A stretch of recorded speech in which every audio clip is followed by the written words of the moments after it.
ediyoruz, topraktan doyurmaya çalışıyoruz. Üşüyor şimdi. Çekmece.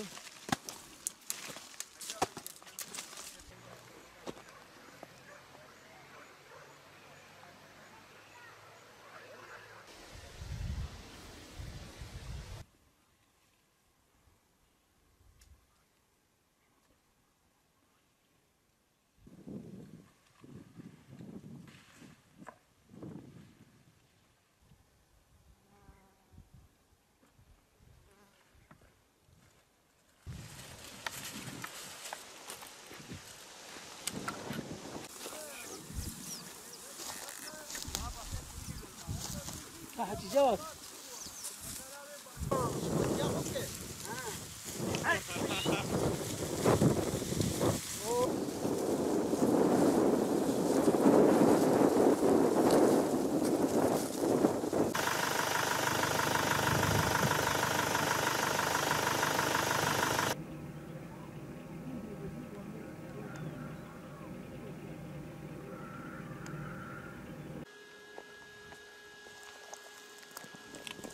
Bu ne abi?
Bugün bütün dünyada göçlerin temel sebebi esas baktığımızda insanların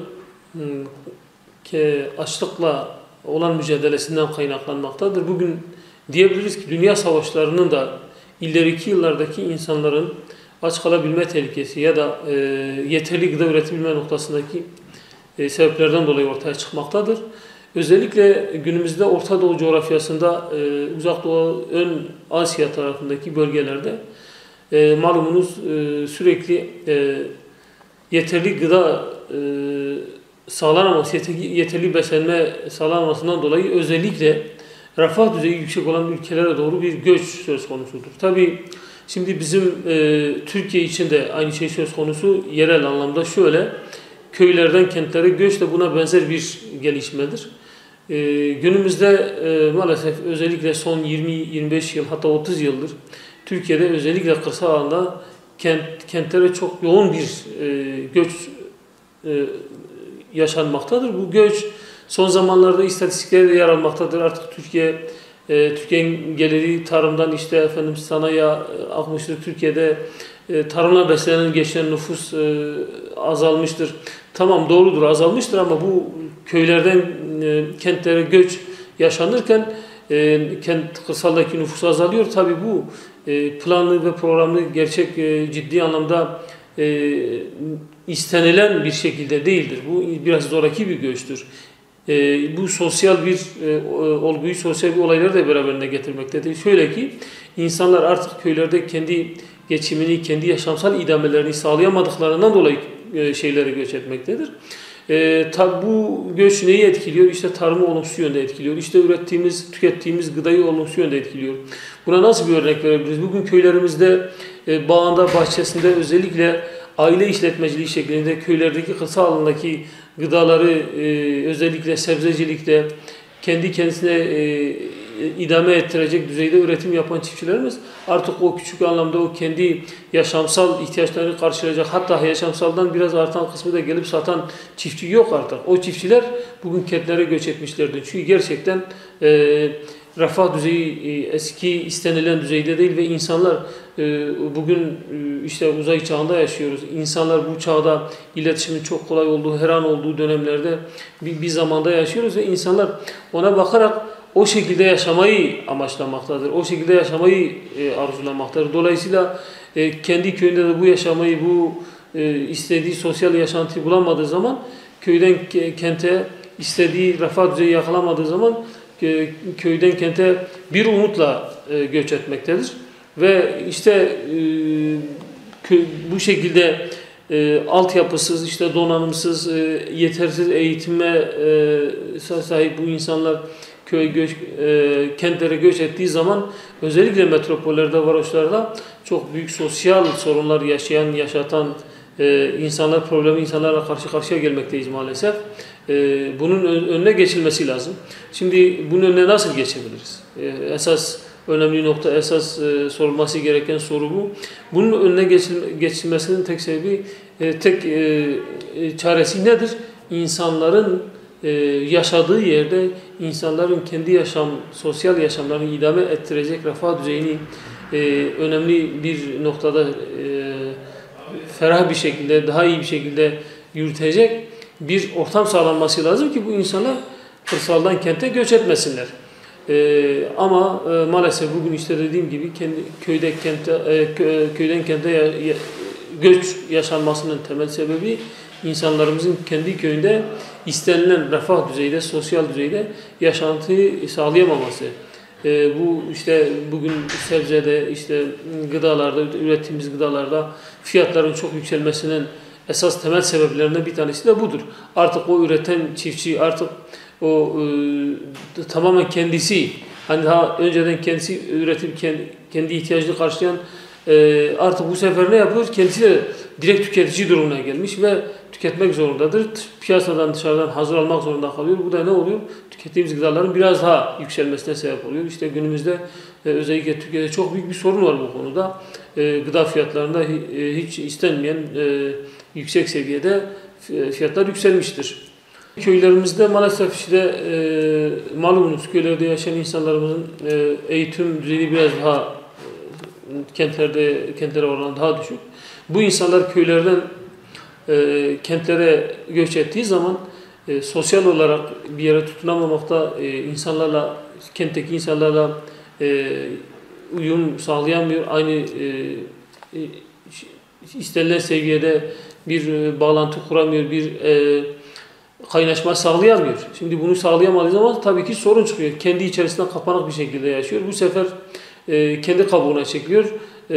Vasıflı olmadığı için, yeterince eğitimli olmadığı için belki istediği şekilde bir iş bulamıyor ve bu sefer farklı yollara başvuruyor. Tabii tersine bir göçün yapılması için ilk önce insanlara bu kırsal alanı cazip hale getirmek lazım. Bu nasıl cazip hale getirilir? Kırsal alandaki yaşantıyı tabii ki insanların gelir düzeyinin yükselmesiyle olur. Bu ne olur? İşte tarımdaki çeşitliliğin, tarımdaki gelir getirici ürünlerin o insanlara yapılması lazım. O insanların o gelir getirici ürünlerin yetiştirilmesi sağlanması lazım. Bu hayvancılıkta da öyledir, tarla tarımında da öyledir. İnsanlar orada kendi hayatını, yaşamsal mücadelesini iyi şekilde verebilecek bir destekleme olması lazım.